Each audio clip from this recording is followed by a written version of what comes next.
Hello guys, ഇപ്പോൾ നമ്മളെ കുളത്തേക്ക് വന്നതാണ് ഗൈസ്.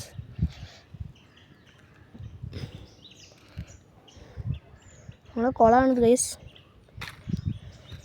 ഇപ്പോൾ ഒരു 12 മണി ഒക്കെ ടൈമായി ഉണ്ടാവും. മീനുകളൊക്കെ സ്റ്റെപ്പിൽ വന്ന് നിൽക്കുന്നു ഗൈസ്. നമുക്ക് പോകാം.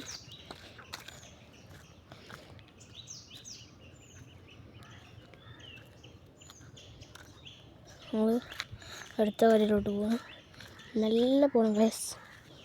അത് വരാല അതാ ഗൈസ്. ഓ ഗൈസ്, കണ്ടോ ഗൈസ്, വരാല നിങ്ങൾ കണ്ടോ? ഒരു ആമിട്ടൻ സാധനമാണ്